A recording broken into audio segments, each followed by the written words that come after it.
우리의 신앙생활은 하나님과 함께하는 긴 여정과 같지요? 아니요, 바로 그런 것이죠. 우리의 신앙생활이라는 것은 우리를 구원하신 그 하나님의 은혜 안에서 살아계신 하나님과 늘 동행하며 함께 살아가는 긴 여행과 같은 것입니다. 우리의 삶에서 하나님은 언제나 왕이시며 우리의 주인이시죠.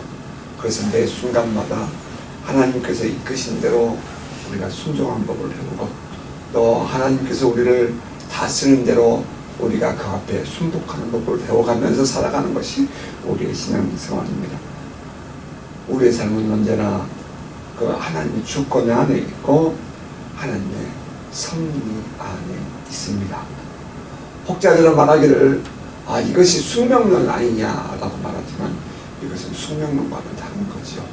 하나님께서 우리를 구원코자 하시는 하나님의 섭리 속에서 궁극적으로 하나님의 뜻을 이루어가는 과정이 우리의 삶이고 우리의 신앙생활인 것입니다. 그런 의미에서 우리의 삶은 우리가 주인인 듯 하지만 결국에는 하나님의 섭리 안에서 이루어진다는 것입니다. 바로 여기서 우리가 기도해야 할 이유를 알게 되고, 또 평소에 하나님의 뜻을 구하며 살아야 할 이유가 되는 것입니다. 하나님은 아브라함에게 약속을 주셨지요. 바로 그 앞장, 오늘 읽었던 본문 장세기 16장 바로 앞장인 15장 5절에서 하나님은 아브라함을 이끌고 밖에 나가서 이렇게 말씀하셨습니다. 하늘을 우러러 묵별을 셀 수 있나 보아라. 그리고 또 말씀하시기를 너의 자손이 이와 같으리라. 하늘의 묵별을 셀 수 없는 것처럼 많아지리라. 이렇게 하나님이 약속을 주셨습니다. 아브라함과 사라는 이 하나님의 약속을 믿고 희망을 가지고 기대감을 가지고 살아가죠. 이미 갈대아 우르에서부터 아브라함의 나이 75세, 그때부터 하나님께서 이 아브라함과 사라에게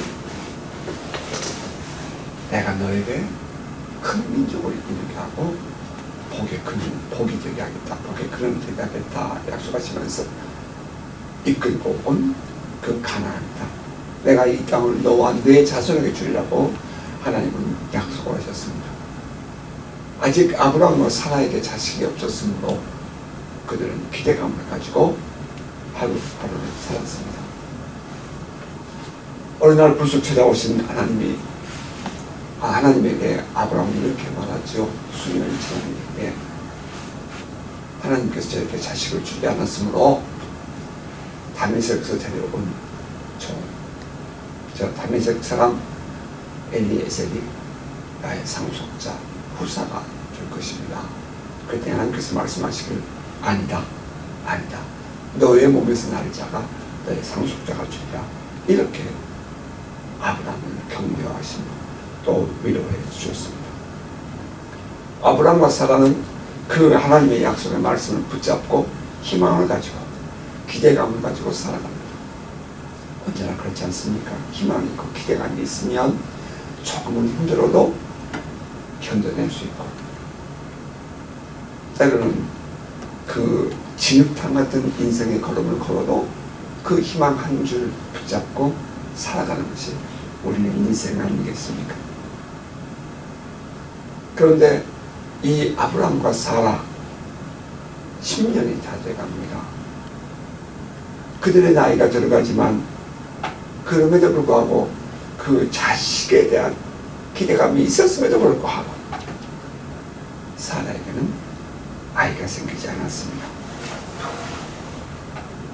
자, 그러다 서서히 그들은 기대감이 사라지고 실망감에 빠져듭니다. 오늘의 설교의 말씀은 이 사라를 중심으로 함께 묵상하면서 우리의 신앙생활을 함께 돌아볼 수 있기를 바랍니다. 오늘의 본문은 이렇게 시작하죠. 아브라함의 아내 사라는 출산하지 못하였고 그에게 한 여종이 있으니 애굽 사람이요 이름은 하갈이라. 아브라함과 사레, 여전히 그들에게는 기대감이 있었지만 하나님께서 이루어 주시리라, 이것은 함께 있는 거야 라고 생각하며 기대를 가지고 있었지만 지난 10년 동안 아무런 심통, 이 증상이 없었습니다. 그러다 그 기대감이 무너지죠. 성경은 분명하게 말합니다. 사례에게 분명한 이유가 있다는 거예요. 뭐냐면 그 실망한 이유가 아브라함의 아내 사례는 출산하지 못하였고 생산하지 못하였고, 지난번 책에 성경에 그렇게 되어 있죠. 하나님의 약속을 받을 때 그들은 그것을 믿었습니다. 하나님께서 그 약속을 이루실 하나님에 대한 기대감도 있었습니다. 하지만 지금까지 사라는 아이를 낳지 못했습니다. 여기서 우리가 생각하게 되는 것은 하나님의 약속이 이루어짐에는 인간의 상황이 결코 문제가 되지 않는다는 사실이라는 것입니다. 무슨 말씀이 이것이십니까? 사라가 아이를 아직 낳지 못했어요. 그럼에도 불구하고 하나님의 약속은 계속해서 진행되어야 되는 거지요. 그런데 인간들은 이 하나님께서 약속하신 것이 이루어지지 않고 있는 그 상황에 마음을 뺏긴다는 거예요. 이제 여기서 문제가 되는 거죠. 사라가 출산하지 못하는 것은 현실이었습니다. 팩트예요. 사실이에요. 비록 그가 가진 믿음에서는 하나님이 주시리라는 그 믿음이 있었지만 그의 현실에서는 자식이 없다는 것입니다. 자, 이 두 개의 이 현실과 믿음, 이 갈등을 어떻게 우리가 해석할 수 있겠는가 하는 것입니다. 하나님께서 우리를 부르셨어요. 우리에게 하나님께서 큰 비전을 주셨습니다. 그런데 현실은 그렇지 않는 거예요. 그때 과연 얼마나 많은 사람들이 그 하나님께서 주신 비전을 붙잡고 갈 수 있겠는가 하는 질문입니다.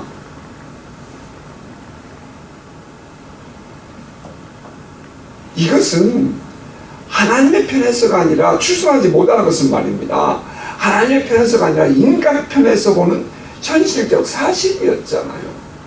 우리가 하나님께서 우리를 부르신 그 부르심에 대해서 하나님이 이와 같은 큰 은혜를 베푸시고 이와 같은 축복을 주시다 그 믿음을 가지고 있단 말이에요. 그런데 현실은 그렇지 않다는 거죠. 그때의 기도의 우리들의 관점에서 바라볼 때 우리에게는 무엇이 보이냐는 것입니다.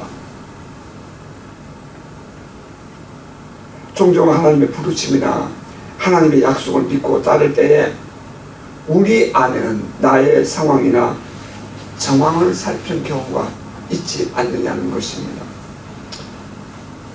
제가 아는 바가 없어서요, 혹은 내 상황이 지금 가난해서요, 혹은 아이를 낳지 못해서요, 혹은 사람들이 다 떠나버렸잖아요. 뭐 여러 가지의 그런 이유들이 현실로 닥칠 때가 있다는 것입니다. 그래서 우리는 된다, 안 된다, 예, 아니요 라는 말을 쉽게 말하지요. 때로는 하나님의 사명을 가진 사명자들의 입장에서도 마찬가지입니다. 하나님께서 우리에게 어떤 이 비전을 주시고 어떤 이 사명의 길을 가게 하십니다. 그런데 막상 그 일을 시작하려고 보니까 조건이 맞지가 않다는 거죠. 건강이 나빠서, 혹은 경제적 상황이 어려워서, 혹은 모든 것들이 다 따라버리다 혼자여서, 뭐 별의별 많은 조건들을 갖다 붙일 수 있겠죠. 그런데 바로 그때 이 사명자들이 판단해야 할 판단의 근거는 어디에 있어야 하는가 하는 그런 질문입니다. 이러한 이 현실을 바라보는 매우 현실적이고 세속적인 시각이 우리의 신앙생활을 무능력하게 하고 약하게 만드는 원인이 될 수 있지 않는가 하는 것입니다. 더군다나 이 사라의 모습을 볼까요? 사라는 자기가 이렇게 실망하고 자기가 이렇게 연약해질 수 있었던 것은 바로 그 원인이 하나님께 있다 라고 단정 지어버린다는 것입니다. 그게 어디 나와요? 다음 절 2절은 상반절입니다. 사례가 아브라함에게 이르되 여호와께서 내 출산을 허락하지 아니하셨으니 여호와께서 나의 출산을 허락하지 않으셨으니 나는 누구예요? 나는 이미 하나님의 약속을 받은 자예요. 하나님께서 나에게 자식을 주겠다고 했던 사람이라고요. 하나님의 비전이 내 안에 있었어요. 그러나 그 믿음과 그 비전이 열매가 되지 않는다는 거예요. 여러분이 가지고 있는 그 믿음과 여러분이 가졌던 그 비전이 열매가 되지 않을 때에 그것의 원인이 하나님께 있으니까. 이거 우리 다시 한번 좀 더 봐봐야 돼요. 깊이 있게. 이 사라가 아이를 낳지 못하는 것은 사실이었어요. 그러나 그 아이를 낳지 못하고 있는 이 사라의 그 원인에 대해서 하나님이 가지고 있는 뜻, 하나님의 생각에 대해서 이 사라는 관심이 없어요. 다만 지금 내가 아이를 낳지 못하고 있다는 것, 그것은 바로 하나님 때문이야 라고 판단하고 그렇게 말을 툭 던진다는 겁니다. 궁극적으로 말하면 우리 인간들에게 조급함이 문제라는 거예요.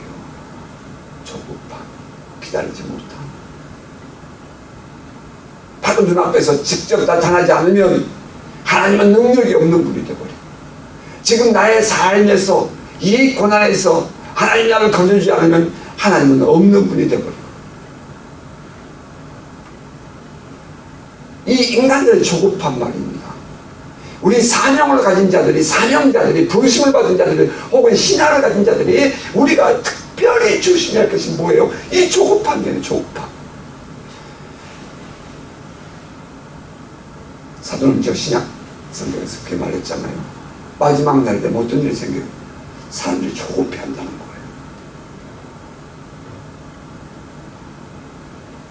문제는 언제나 우리들의 조급함에 있습니다. 단정적인 판단, 또 단정적인 말, 부정적인 말, 툭툭 하는 그런 생각과 습관들, 우리 조심해야 합니다. 이 사라를 묵상하면서, 그럼에도 불구하고 사라는 후에 역사 속에서 신앙의 우리 선배들은 사라는 믿음으로 살았다, 바랄 수 없는 중에 바랐다 라고 그렇게 평가를 해요. 그러니까 이 부분도 다음에 우리가 함께 또 생각해 보십시다. 정말 지금의 이 모습 사라를 보면 막 실망이 되고 가슴이 아파요. 근데 사실 돌아보면 이것은 오늘날 이 시대를 살아가는 우리 신앙인들의 문제 아니냐 말입니다. 하나님께서 이러지 않았다, 감히 어떻게 말할 수 있어요? 그런데 사라가 믿음의 삶을 시작했다 할지라도 믿음의 걸음을 걸어오다가 지금 실패하고 실망하는 원인이 무엇인지 아세요? 그것은 보이는 현실에 그의 마음이 있었기 때문입니다. 보이는 것에, 그 부정적인 상황에 그의 눈이 있었어요. 근데 긍정적인 것이 하나님의 꿈이 보이지 않는 거죠. 하나님의 비전이 보이지 않는 거죠. 지난날 나를 부르셨던 그 부르심에 대한 꿈도 잊어버리는 거죠. 그러니까 부정적인 상황만 맨날 보이는 거예요. 맨날 안 된 사람, 떠나는 사람들, 무너져가는 경제, 힘들어지는 상황들, 그것만 맨날 보이는 거예요. 그러니까 그렇게 이끄는 거예요. 그의 생각과 그의 모든 삶은. 따라서 이 사라에게 있어서는 아이를 낳지 못하는 것이 하나님께 있어, 하나님 그렇게 안 주셨어 라고 딱 못을 박아놓고 나니까 그 다음부터 모든 것이 무너지는 거예요. 따라서 부정적인 생각이 들어오고요, 이제 부정적인 말을 하게 되고요, 이제 부정적인 행동을 하게 되는 것입니다. 자, 여기서 우리는 다시 한번 이게 사라의 문제인가 나의 문제인가를 생각해 봐야 돼요. 정직할 필요 있어요. 정말 우리는 그 하나님의 말씀 앞에서, 하나님의 섭리 앞에서 정직해야 돼요. 그래야 내 안에 진정한 변화가 있고, 그래야 진정한 우리의 미래가 있다는 거지. 나는 어떻습니까? 여러분은 어떠세요? 언제나 우리의 문제는 하나님이 애 주지 않으셨어가 아니라 그 나의 삶에 대한 하나님의 섭리에 대한 해석과 이해가 부정적인 데에서부터 시작된다는 것입니다. 여러분, 우리가 어떤 상황을 만나도 어떤 이 현실의 지금의 이 길을 걸어가도 긍정적으로 또 적극적으로 또 생산적으로 또 창조적으로 해석하고 판단하는 눈이 있기를 주의 이름으로 축복합니다. 그러므로 부정적인 상황을 긍정적인 방향에서 인식하고 또 그렇게 말을 하십시오. 말은 우리의 생각을 담아내는 그릇이에요. 순간 내 마음의 감정대로 막 쏟아내는 것이 아니라 한 번쯤은 더 생각하고 그것을 긍정적으로 말을 바꾸는 지혜가 있기를 바랍니다.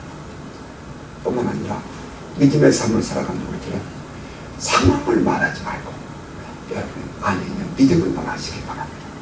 참 상황을 말하는 사람은 참 피곤하죠.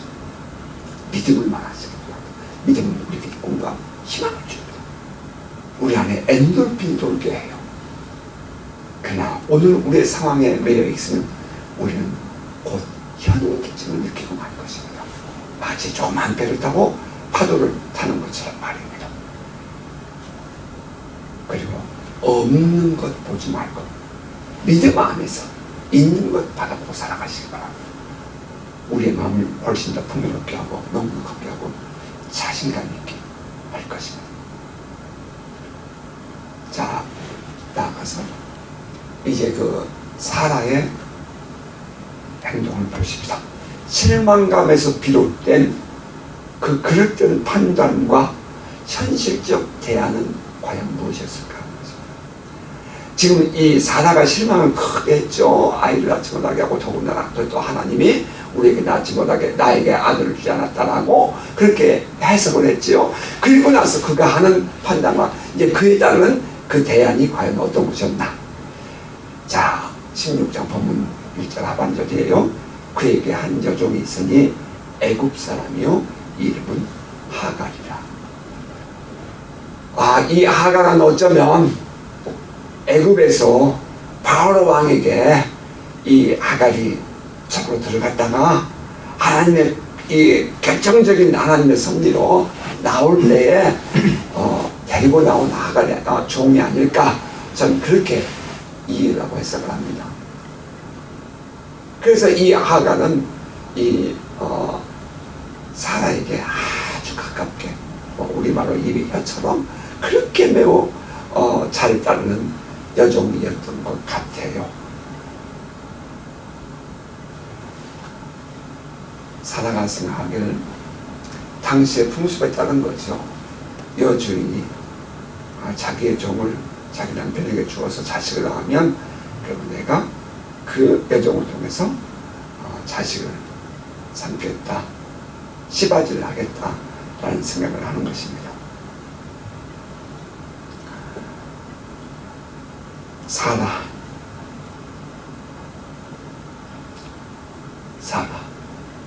그에게 하갈이라는 여종이 보인다.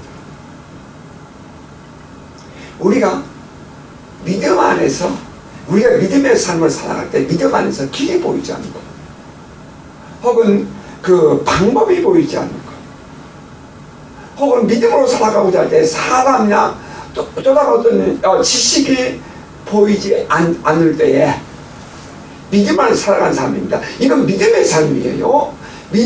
믿음의 삶을 살아갈 때에 그런 현실들이 이 해결될 방법이 보이지 않을 때에 이제 우리 신앙인들은 갈등을 하게 되죠. 문제가 발생합니다. 그런데 여러분에게 딱 한마디 정확하게 말씀드리겠어요. 믿음 안에서의 역사와 그 언약의 성취에는, 그러니까 하나님과의 관계에서 우리가 이 부르심을 받고 그 믿음의 삶을 살아갈 때는 숏컷은 없다. 그러지 마세요. 우리가 믿음의 삶을 살아갈 때에 숏컷은 없어요. 하나님께서 이루시는 것이지 내가 이 지름길을 찾겠다고 인간적인 방법을 동원하는 것, 그것은 false, 잘못된 거예요. 이 사라에게 여종이 보였다는 거예요. 자, 이것이 바로 시험과 유혹, 넘어짐의 원인이라는 것입니다. 우리 인간들은 말이죠, 무언가를 꿈을 꾸고 계획을 가지고 나아가다가 딱 상황에 부딪히면 인간적인 방법을 찾게 되죠. 그러면 주변을 두리번물게 되고 전화를 주게 되고 사람을 찾습니다. 그런데 이것이 얼마나 어리석은 행동이냐 하는 것입니다. 하나님의 약속은 반드시 때가 있습니다. 카이로스라고 표현해요. 하나님께는 하나님의 때가 있어요. 기다려야 할 때 기다려야 합니다. 기다려야죠. 쉽지 않습니다. 그러는 과정에서 무엇을 하나님이 우리에게 요구하시죠? 이 사라의 인생을 바라보면 그가 이렇게 이와 같이 기대하고 실망하고 기대하고 실망 이런 과정을 겪으면서도 때로는 하나님을 비웃기려 했잖아요. 여기는 하나님을 원망도 하지만 그러지만 궁극적으로 맨 마지막에 결론을 하나님은 뭐라고 이 사라의 인생을 말씀하셨어요? 사라는 믿음으로 살았다라고 표현했다는 거죠. 하나님은 그러면 사라를 지금 이런 과정 속에서 무엇을 원하시죠? 믿음의 성장을 원하신다는 거예요. 여러분 안에 지금 하나님이 이루고자 하신 뜻이 뭐예요? 우리 인간들은 어떤 무언가를 성취하고 싶은 욕구가 조급하지만 바쁘지만 하나님은 우리 안에 이루고자 하신 믿음이라는 거예요. 믿음. 우리의 인생의 결정은 뭐예요? 믿음의 결정체. 믿음이 열매되어 나타나는 것이 우리의 삶인 것입니다. 그런데 우리 인간들은 어때요? 믿음은 자기의 뜻을 이루는 방법이 된단 말이죠. 아니죠. 하나님께서 우리에게 요구하신 것이 뭐예요? 믿음입니다. 믿음. 하나님을 신뢰하는 믿음. 끝까지 신뢰하는 믿음. 하나님을 나의 왕으로, 나의 아버지로, 나의 주인으로 진정으로 신뢰하는 그 믿음, 하나님 그것을 우리에게 찾으십니다. 그 믿음이 성장해서 단계에 이를 때까지 하나님은 꾸준히 우리의 걸음을 이끌어가는 거예요. 주변에서 수없는 유혹도 있을 수 있고요. 수없는 부정적인 말도 있을 수 있고요. 수없는 장애물들을 우리는 만날 수 있어요. 그러나 그 모든 과정들 속에서 하나님이 나에게 무엇을 원하시는지를 찾는 것이 우리에게 중요한 과제 아니겠어요? 그것이 하나님의 뜻이기도 하고요. 그때에 우리는 뭐 해야 돼요? 기다리는 거예요. 하나님의 때가 반드시 있다는 것입니다. 기다림은 반드시 하나님은 이루십니다. 왜요? 나의 주인이 하나님이시기 때문에, 나에게 약속을 주신 분이 하나님이시기 때문에. 여러분 믿으십니까? 그러므로 하나님의 그 약속을 대신 이룰 대안을 찾지 말라는 것입니다. 이게 사단의 유혹이죠. 이것이 우리 신앙인들을 저 사람, 많은 사람들이 평가하기에 저 사람 그 축복 받았어, 하나님이 복을 줬어 라고 말할 만한 그런 것이라 할지라도 하나님께서 그에게 주신 것이 아니라면 그건 복이 되지 않는 것입니다. 문제는 그런 실수해놓고 또 어려운 일을 만나면 그걸 덮기 위해서 더 몸부림치며 결국에는 꼬여서 낭패를 받게 되는 그런 인생들 우리는 수없이 보지 않습니까?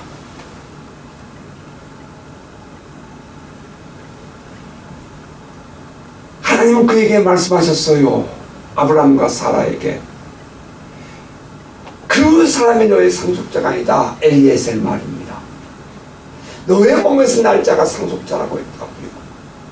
그래서 하나님은 한 번 가르쳐 주셨어요. 그때도 아브라함은 내 몸에서 자식이 나지 않으니 엘리에셀이라도 좋겠습니다라고 했다는 거지요. 똑같은 패턴이에요. 똑같은 패턴이에요. 사라가 자기의 이 여종 하갈에게서 그 자식을 얻겠다는 것은 똑같은 패턴이에요. 한 번 그런 교육을 받았단 말이죠. 그럼에도 불구하고 또 이런 과정을 또 겪는 거예요. 아, 참 아파요. 여러분, 숏컷이란 그 지름길은 빨리 가는 길이 아니라 오히려 돌아가는 길이다. 그것이 오히려 고통과 고난의 원인이 되고요. 그것이 오히려 우리의 발목을 잡는 원인이 된다는 거예요.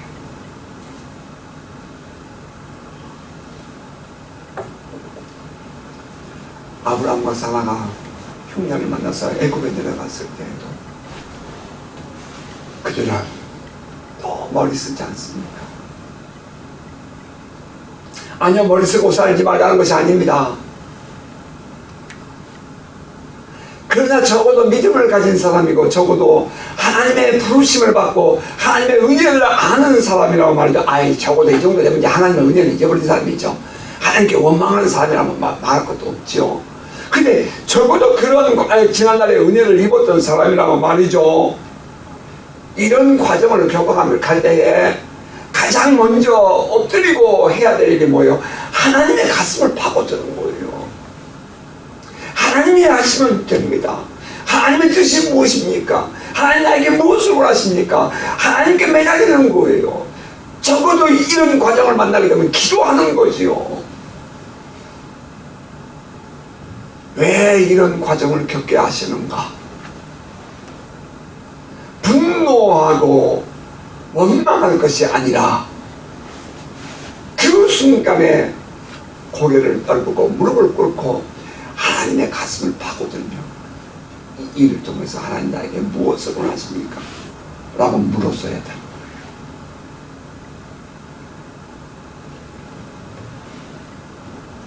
여러분, 다시 한번 분명하게 생각하십시오. 우리의 신앙생활, 하나님의 은혜의 삶을 살아가는데 여기에는 숏컷이 없습니다.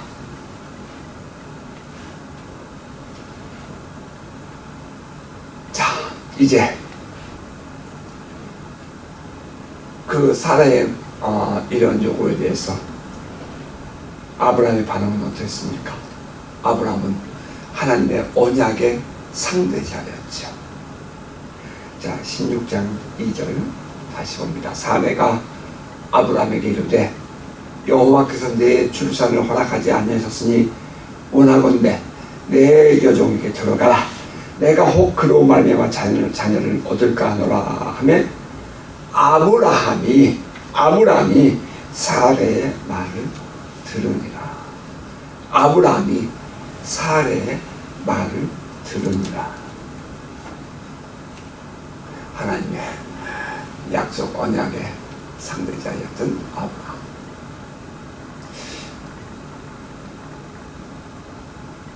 참 비굴하고 요약하고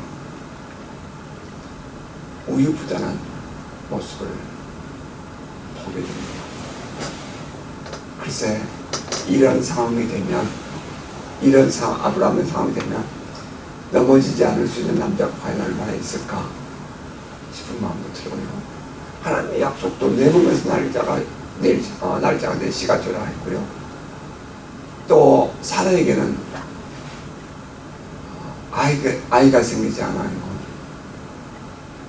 또 당시의 사회적인 풍습도 여종에게서 자식을 낳는 씨바지도 그것도 통용되고 있었고요. 모든 것들이 다 그쪽 방향으로 긍정되고 있죠. 그래서 아브라함은 그 말에, 사례의 말에 동조해요. 그런데 우리가 신앙의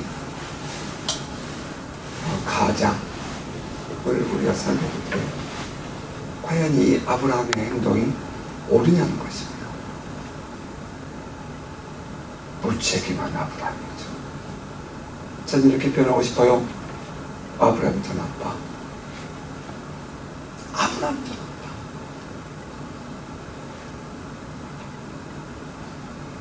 일부 다처의 결과로 가문의 저주가 생기고요, 가문의 다툼이 시작됩니다. 아브라함이 그때 이 사라의 말을 듣고 행함으로 말미암아 이제 이스라엘 땅에는, 가나안 땅에는 전쟁이 끊이지 않는 그런 아픔이 시작되는 거예요. 들어줄 말이 있고 들어서는 안 될 말들이 있지 않습니까?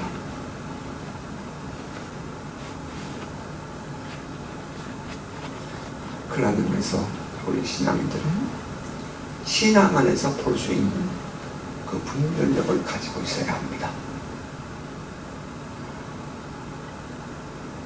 뿐만 아니라 믿음을 서로 세워줄 수 있는 사람과 만나야 돼요. 믿음 있는 사람과 믿음이 없는 사람이 함께 어울리면요, 거의 100%, 99.9% 믿음 없는 사람 따라가게 되어 있습니다. 믿음을 지키기 위해서 얼마나 몸부림을 치고, 아니 심지어는 하나님은 우리를 그 믿음으로 구원하기 위하여 아들을 십자가에 죽이기까지 하셨잖아요. 그 정도로 믿음을 지키는 것이 쉽지 않다는 말이에요. 우리를 구원한다는 것이 우리의 생명을 구원하는 일이기 때문에 이건 영적 전투가 수반되는 거예요. 믿음이 없는 사람과 함께 어울려야 하는 것만큼 어려운 것이 없어요. 잠시는 뭐 쾌락적이고 좋을지 모르겠지만 궁극적으로 볼 때에 그 신앙을 회복하고 돌아온 것은 결코 쉽지 않습니다. 엄청난 고통이 있다네요. 거기에 내가 경험자 아니겠어요? 반드시 믿음을 가진 사람을 만나야 돼요. 우리 주변에는 믿음의 사람과 어울리는 것이 그래서 필요한 거예요. 그때 그렇지 않은 사람과 만날 때에 그거 조심하라고 말해줬어야 돼요.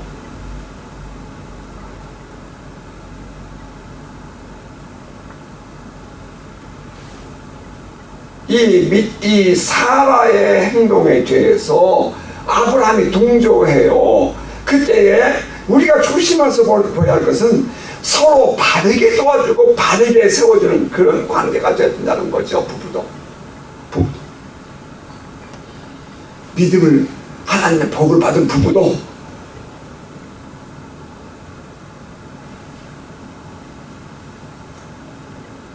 서로가 궁극적인 목표가 분명해야 되고요. 그 목표가 분명할 때 과정도 분명해야 돼요. 그러므로 우리 신앙인들 부부가 함께 믿음이 성장해야 합니다. 부부가 함께 믿음이 성장해야 돼요. 믿음을 앞에 이끌고 갈 때에 따라가는 사람 불평하고 원망하고 그러죠. 힘들게 하죠. 힘들죠. 그래도 같이 가야죠. 마치 두 개의 수레바퀴를 앞으로 굴리면 하나는 크고 하나는 작으면 또 갔다가 돌아오는 것처럼 돌아버리기 때문에 믿음이 함께 성장하기 위해서는 둘이 함께 자라야 한다는 거죠. 때로는 기다려주고 때로는 당겨주고 또 부지런히 성장해 가면서, 그래서 부부가 아브라함과 사라는 함께 성장해야 됐어요. 하나님은 큰 과정을 지키시는 거예요. 이게 이제 아프고 어려운 거죠. 근데 아브라함은 거기서 또 넘어지는 거예요. 이 바보 같은 아브라함 말이에요. 글쎄 내가 아브라함이라면 어땠을까? 아마 나도 그랬을 가능성도 뭐 솔직히 있어요. 어쩌면 더 높을지도 몰라요. 더 빠를지도 몰라요. 더 약삭빠르게 계산할지도 모르겠어요. 하지만 분명한 것은 하나님의 뜻은 그 아브라함이 하는 행동이 옳다고 말하지 않는다는 거예요. 결국은 이 일로 말미암아 그 가정은 이 갈등을 유발하게 되고 갖게 되고, 또 그 민족은 이 시대적인 역사의 전쟁 속에 휘몰아치는 그 원인이 된다는 거죠. 함께 성장해야 합니다. 함께 성장해야 돼요. 자, 말씀을 정리하십시다. 자, 그러므로 하나님의 약속을 믿는다면 보이는 현실로 인해 조급해 해서는 안 된다는 것입니다. 언제나 조급한 마음이 있을 수를 낳습니다. 여러분, 한 번쯤은 저 자리에 서서, 이 자리에 서서, 지금 서 있는 그 자리에 서서 하나님께 기도하고 하나님의 뜻을 구하는 여러분 되시기 바랍니다. 뿐만 아니라 우리는 하나님의 역사와 섭리를 믿습니다. 하나님의 때는 반드시 옵니다. 카이로스. 하나님의 약속은 반드시 이루어집니다. 베드로사도는 이렇게 말한 바가 있죠. 주의 약속은 어떤 이들이 더디다고 생각하는 것 같이 더딘 것이 아니다. 오직 주께서는 너희를 대하여 오래 참으사 아무도 멸망하지 아니하고 다 회개하기에 이르기를 원하시옵니다. 사람들은 주의 이 뜻이 더디다 아니라는 거죠. 하나님은 참고 기다려 주신다는 거죠. 오늘 우리의 삶도 마찬가지 아니겠어요? 하나님 참고 기다리고 계신 것입니다. 우리가 주님께 돌아오기를. 하나님이 아브라함과 이 사라에게 곧이라도 자식을 주실 수 없었을까요? 근데 왜 하나님은 아브라함의 10년이라는 그 시간을 지나게 하셨을까요? 그런 질문을 가져봅니다. 또 뿐만 아니라 하나님은 왜 이 아브라함과 사라에게 당신의 뜻을 온전히 미리 좀 가르쳐주지 않으셨을까요? 많은 사람들이 그런 질문하죠. 왜 하나님은 가르쳐주지 않냐고, 예언해달라고 착각도. 아유, 우리의 삶도 마찬가지입니다. 하나님이 우리에게 원하시는 믿음의 삶은 무엇일까요? 오늘이라는 이 시간에 하나님은 저와 여러분에게 무엇을 원하실까요?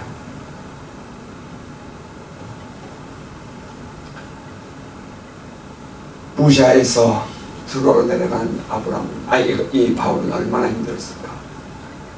마귀의 환상을 보기 전까지 이 바울은 얼마나 힘들었을까?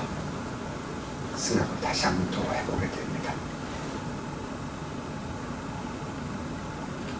저뿐만 아니라 마지막으로 신앙의 인도자, 신앙의 호주라고 말하는데 신앙을 앞서가는 사람들의 역할을 발휘를 하자는 것입니다.